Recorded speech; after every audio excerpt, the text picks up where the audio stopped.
Pada kesempatan kali ini kita kedatangan teman yang sangat inspiratif, teman tuli begitu. Ini adalah teman saya satu jurusan di jurusan pendidikan prasekolah. Beliau di sini kita nanti akan bercerita ya begitu seputar tentang kehidupan di kampus begitu. Nah langsung saja ini adalah Mbak Rifka. Selamat pagi, selamat siang Mbak Rifka. Selamat siang. Oke, bagaimana kabarnya untuk hari ini? Alhamdulillah sehat ya. Alhamdulillah. Kita terakhir ketemu kapan ya, Mbak? Kemarin bulan Desember kita bersama-sama ketemu waktu kegiatan PPL. Oh, ya dulu kita PPL bareng ya di BWPLK. Ya betul. Sekarang kesibukannya apa nih Mbak Rifka? Ini kan semester akhir gitu ya. Kalau semester terakhir itu biasanya sibuk skripsi kan pastinya. Nah, mungkin semua mahasiswa semester terakhir itu pasti fokusnya untuk menyelesaikan skripsi. Tapi saya tuh fokus belajar di organisasi tuli, kemudian tentang budaya tuli, bahasa isyarat, karena bahasa isyarat saya tuh sebetulnya masih proses tahap belajar, jadi belum ahli, jadi saya masih proses belajar bahasa isyarat. Oke, gitu ya. Sekarang berarti masih fokus untuk mengembangkan ya, mengembangkan di organisasi, berlatih bahasa isyarat lagi begitu ya. Berbicara mengenai kampus nih Mbak Rifka, ini kan sudah semester akhir ya, berarti udah 3 tahun lebih istilahnya berada di lingkungan kampus. Nah yang ingin saya tanyakan nih, seberapa penting nih bagi teman-teman tuli atau teman-teman difabel untuk memperoleh perguruan tinggi, gitu, bisa masuk di perguruan tinggi. Seberapa penting apa sih Mbak Rifka? Kalau boleh bercerita begitu untuk teman-teman dengar yang lain. Oke, kalau difabel itu teman-teman tuli itu masuk kuliah tentunya sangat penting ya, karena ada di undang-undang itu nomor 8 tahun 2016, kalau semua difabel itu mempunyai kesempatan hak untuk mengenyam pendidikan, terus kemudian bekerja, kemudian organisasi dan yang lain-lainnya. Sebab karena banyak difabel tuh mau kuliah tapi nggak bisa karena aksesnya tentunya masih kurang, jadi masih susah untuk mereka buat masuk ke perguruan tinggi. Oke, baik. Jadi istilahnya kita tuh semua, tapi memang ada teman-teman kita yang unik yang berbeda begitu. Tapi dalam kesehariannya kita melakukan hal-hal yang sama begitu. Nah, pentingnya difabel berarti sudah diatur ya dalam pemerintah. Mereka bahwasanya pengen sekali masuk perguruan tinggi, namun butuh akses yang lebih untuk mereka bisa seperti itu begitu ya. Nah untuk Mbak Rifka sendiri ya sambil nunggu ini, dulu masuknya berarti jalur biasa, jalur umum yang dilalui teman-teman untuk masuk perguruan tinggi. Ya, termasuk saya masuk di sini tuh jalurnya jalur umum. Ya, maksudnya saya ikut SBMPTN. Jadi dulu Mbak Rifka sama istilahnya sama persis dengan teman-teman yang lain umum untuk masuk di perguruan tinggi, aksesnya mereka sama. Namun yang ingin saya tanyakan, apakah ada kesulitannya atau enggak, atau mungkin seharusnya ada yang dikhususkan atau bagaimana Mbak? Ya tentunya ada ya. Kalau khusus teman-teman tuli itu sebetulnya tergantung juga dari masing-masing individunya. Contoh ada butuh juru bahasa isyarat, kemudian ada juru ketik, terus kemudian pakai tulisan juga. Nah itu tergantung dari masing-masing individu membutuhkan yang seperti apa. Nah, dari perkembangan tahun nih setelah Mbak Rifka masuk di perguruan tinggi, sekarang apakah sudah ada nih akses untuk bagi teman-teman tuli, teman-teman difabel untuk bisa mempermudah masuk ke perguruan tinggi? Oke, kalau akses untuk Aku taunya tuh cuma kayak khusus untuk disabilitas.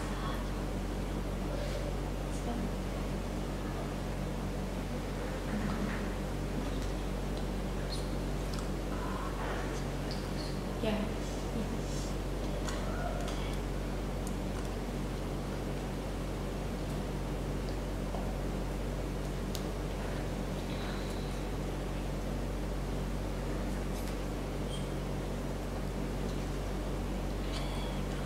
Kalau dulu untuk masuk ke perguruan tinggi itu nggak ada akses sebetulnya. Di sini belum ada akses. Dulu aku minta kakak tingkat, ya minta untuk membantu dengan tulisan begitu. Nah, jadi kalau saya mau mendapatkan informasi itu bisa secara full ya dengan tulisan itu, dengan meminta bantuan orang lain gitu. Jadi kayak akses di perguruan sini itu belum ada yang khusus untuk teman-teman disabilitas. Jadi masih sama begitu dengan perjuangan dengan teman-teman umum pada umumnya. Nah ini ada berita dari Tirto, penyandang disabilitas masih sulit mengakses di perguruan tinggi begitu. Ini tahun 2018 ya, kita sudah disampaikan memang belum ada ya Mbak, belum ada akses ini bagi teman-teman kita, teman-teman tuli, teman-teman disabilitas untuk masuk di perguruan tinggi begitu. Nah ini kan Mbak Rifka berarti kan sudah di kampus ya. Ini gimana nih rasanya dalam kehidupan di kampus? Apakah dari segi fasilitas, sarana belajar, aksesnya gimana nih? Apakah sudah menunjang atau harusnya seperti apa nih untuk teman-teman yang seperti teman-teman tuli dan lain-lain gitu? Oke, sebetulnya kalau saya itu identitasnya kan sebagai tuli. Artinya saya tuh hanya butuh akses tuli saja. Kalau untuk akses disabilitas yang lain saya hanya mengetahuinya sedikit. Kalau tuli itu cara belajarnya itu seperti apa? Ada 3 cara belajarnya tuli. Yang pertama itu bisa ada akses juru bahasa isyarat, kemudian yang kedua itu bisa juru ketik, dan bisa mengandalkan kekuatan visual, nah seperti gambar. Jadi itu. Tapi untuk semua akses tuli itu apakah sama seperti saya? Tentunya tidak, kan beda-beda. Setiap individu itu beda-beda. Kalau saya tuli, baru pengalaman bahasa isyarat itu tahun 2018. Jadi saya belajar bahasa isyarat itu mulai tahun 2018. Jadi saya nggak paham sepenuhnya tentang juru bahasa isyarat. Tapi saya bisa paham kalau ada juru ketik. Nah itu saya bisa memahami secara penuh. Nah itu tergantung kemampuan masing-masing tulinya itu seperti apa. Kalau difabel itu kan ada buta, kemudian aksesnya itu kan kayak jalan khusus untuk difabel yang mengalami kebutaan. Nah, kemudian yang kedua itu teman melihat, jadi kayak mendampingi gitu untuk membantu teman difabel ini. Kayak misalnya kan kalau dosen itu kan mau nulis apa kan, kalau yang punya masalah kebutaan kan nggak bisa melihat kan. Nah, tentunya butuh teman untuk melihatkan itu tulisan apa. Jadi nanti bisa diinformasikan ke teman yang mengalami kebutaan itu. Nah, seperti juga teman dengar. Kalau teman dengar itu kan sesuai dengan teman tuli gitu ya. Jadi butuh yang teman tuli itu nggak bisanya apa, nggak bisa dengar. Jadi dia membutuhkan teman dengar. Kalau disabilitas itu sebetulnya, kalau tunadaksa itu kan pasti butuh kursi roda, juga butuh jalan yang rata. Kalau jalannya nggak rata, kemudian jalannya licin, itu bisa membahayakan ya tentunya untuk dirinya sendiri. Nah sebetulnya kan di UNDAS sudah ada, tapi saya melihat itu jalannya itu masih licin. Jadi orang yang mengalami tunadaksa itu masih butuh bantuan orang lain untuk membantu. semua disabilitas tuli itu butuh, maksudnya kayak merasa kayak gimana ya, dikasihani gitu, nggak harus dikasihani gitu. Kita bisa kalau kita punya kemampuan, tapi itu juga balik lagi tergantung ke masing-masing kemampuan teman-teman disabilitas. Kalau aksesnya mendukung, semua tuli dan difabel itu pasti bisa mandiri kalau aksesnya itu sesuai dan mumpuni begitu. Jadi begitu ya, bahwasanya sebenarnya kebutuhan dari teman-teman tuli, teman-teman difabel lainnya itu berbeda-beda. Masing-masing individu mempunyai cara mereka, cara belajar sendiri, cara melakukan aktivitasnya sendiri begitu. Nah, bukan terkhusus sih. Nah, untuk teman difabel, teman tuli berarti butuh teman dengar, istilahnya begitu. Kalau untuk yang tidak bisa melihat berarti untuk teman lihat, istilahnya seperti itu. Dan untuk Mbak Rifka sendiri, berkomunikasinya berarti ada 3 tadi ya teman-teman. Yang pertama bisa langsung bahasa isyarat ya, ketika pembelajaran ada yang menerjemahkan gitu, atau mungkin yang selanjutnya yang kedua adalah juru ketik untuk Mbak Rifka sendiri untuk belajar gitu. Nah, selanjutnya adalah mimik wajah ekspresif gitu untuk kemampuan visual katanya gitu. Nah, ini juga penting ya bagi teman-teman karena akses ini adalah untuk informasinya biar sejalan bagi yang sama untuk mahasiswa umum. Jadi teman-teman tuli, teman-teman yang lain itu mendapatkan pengetahuan yang sama, tidak terlambat. Kalau semisal kayak rangkuman begitu kan istilahnya terlambat begitu ya, Mbak? Ya, betul. Betul, aksesnya terlambat. Jadi akan lebih apa ya? Kalau fasilitasnya mendukung dan sarana-prasarana mendukung, pasti teman-teman tuli, teman-teman difabel yang lain pasti bisa untuk melakukan pembelajaran dan aktivitas lainnya seperti itu. Nah, kampus-kampus yang sudah istilahnya ramah untuk difabel atau yang sudah mempunyai fasilitas yang cukup itu seperti apa, Mbak? Itu yang Mbak Rifka ketahui.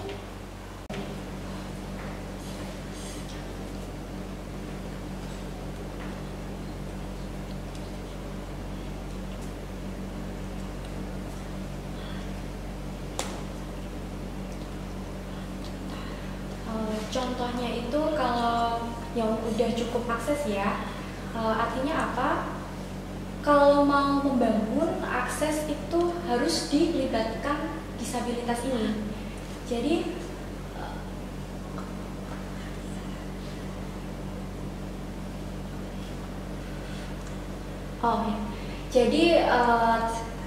pengguna fasilitas ini tuh bukan hanya dari teman-teman yang mendengar atau teman-teman yang bukan disabilitas ya, tapi teman disabilitas itu dilibatkan di dalam situ gitu. Kalau UNES tuh sebetulnya tuh masih kurang ramah disabilitas dan tuli ya, kalau menurut saya, karena ada beberapa akses yang belum sesuai dengan disabilitas. Oke, jadi untuk kampus-kampus ya, terutama secara umum, memang kalau memang untuk ramah di difabel disabilitas itu harus mengundang istilahnya untuk dilibatkan dalam pembuatannya seperti itu agar bisa menjadi ramah dan efektif untuk dipakai seperti itu ya. Seperti misal jalannya masih licin untuk teman-teman yang disabilitas, nah itu kan juga kurang sesuai begitu, kurang begitu ramah. Jadi harus untuk dilibatkan gitu ya. Nah, yang saja nih teman-teman Mbak Rifka nih di sekitarnya, apakah lingkungan sosialnya mendukung nggak? Atau mungkin ada stigma-stigma atau hal-hal yang lain yang seharusnya ini tuh sama loh, saya itu sama-sama teman-teman yang lain. Nah, buat lingkungan sosialnya gimana nih Mbak Rifka? Sebetulnya kalau lingkungan sosial itu kan ada lingkungan sosial yang positif, ada juga yang lingkungan sosialnya negatif. Kalau positif itu berarti lingkungan tersebut sudah mendukung. Jadi difabel itu mau aktif, mau ikut, mau ya berkomunikasi, mau terlibat gitu. Kalau lingkungan sosialnya mendukung. Kalau yang lingkungan sosialnya negatif, itu kan artinya belum mendukung ya.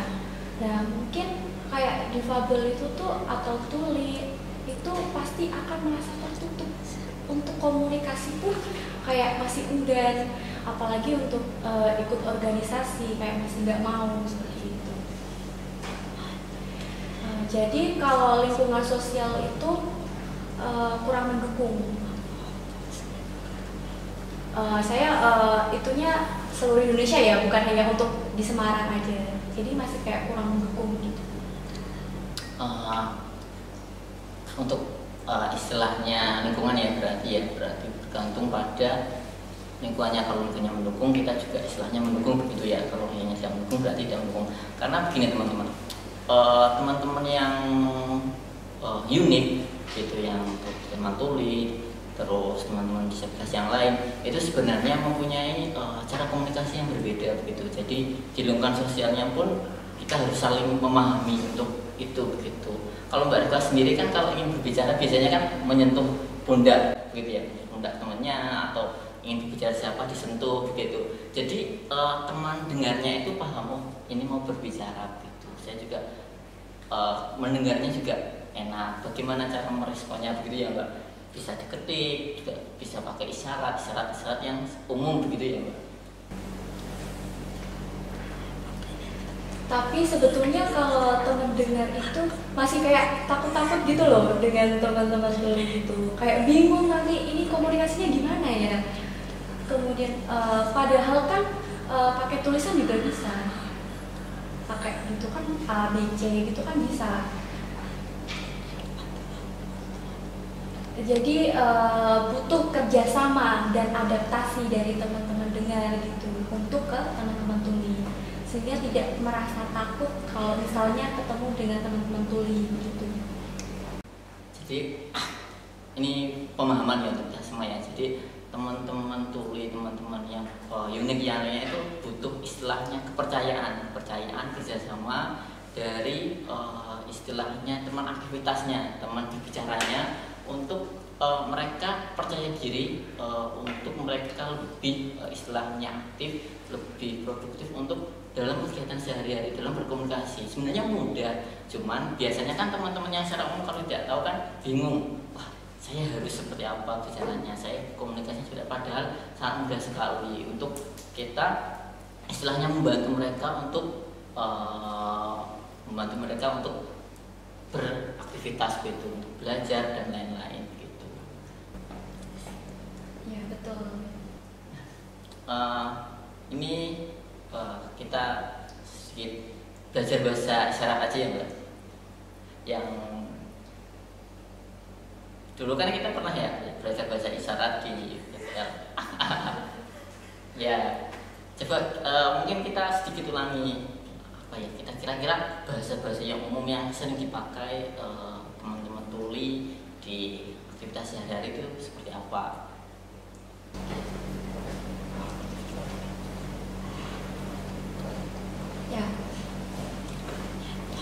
Ya biasanya kalau kumpul atau komunikasi, ya saya tuh masih kayak sama masih teman-teman dengar itu masih sama gitu ya. Ya kayak itu seperti selamat siang, selamat pagi, seperti itu. Terus juga udah makan atau belum, kuliahnya gimana, sibuknya apa gitu. Terus kegiatannya itu seperti apa, ya sama.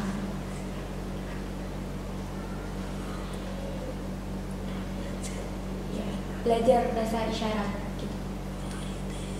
Mulai dari kebiasaan nih, teman-teman kan biasanya kalau kita suka diskanting itu bahasa isyaratnya seperti apa, terus vaksin seperti apa, pakai masker itu seperti apa. Jadi oh ini loh ketika ketemu dengan teman-teman ya. Kalau vaksin itu isyaratnya seperti ini. Oh, dibegini vaksin ya. Vaksin. Seperti Nah itu isyaratnya vaksin. vaksin.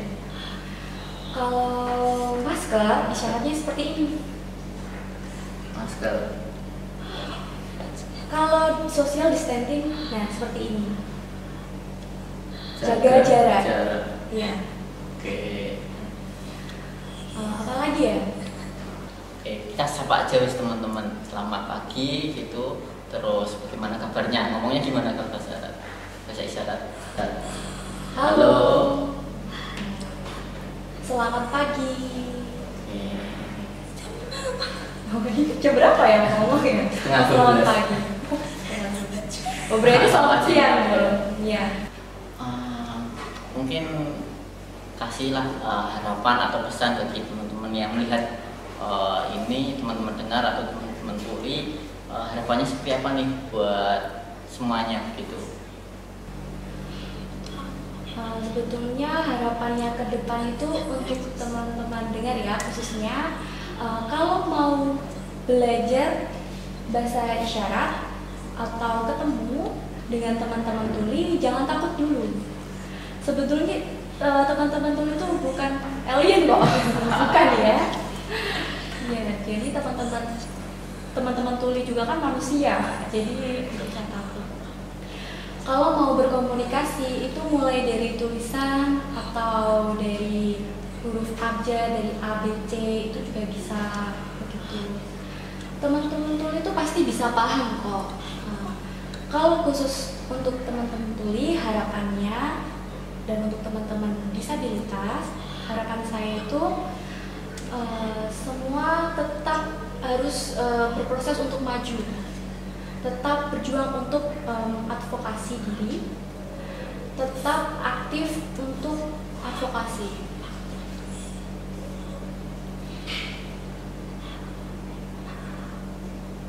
Oh ya, tentunya harus mau ramah tuli dan disabilitas juga harus ramah. Nah, saya juga harus berjuang karena perjuangan ini tuh masih panjang. Mungkin 2045 mungkin baru bisa menginformasikan untuk semua gitu ya tentang ramah disabilitas, baru mereka menyadari gitu. Itu ya sangat luar biasa sekali. Ini khusus untuk teman-teman semua ya gitu, sebagai kita sebagai teman dengar harus sama-sama ramah dan paham. Mulailah dari jangan kaget dulu, jangan kaget.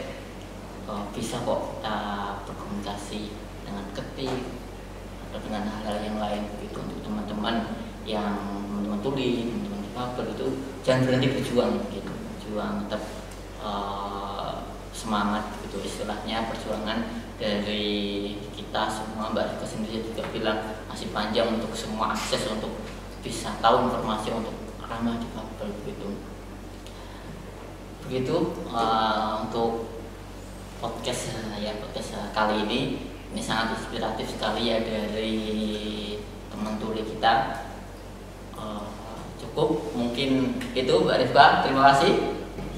Oke, Terima kasih. Sama-sama. Oke. Coba ditutup pakai bahasa isyarat. Terima kasih. Sama-sama. Sampai ketemu di lain waktu. Sampai ketemu lagi ya. Oke. Cukup. Wassalamualaikum warahmatullahi wabarakatuh.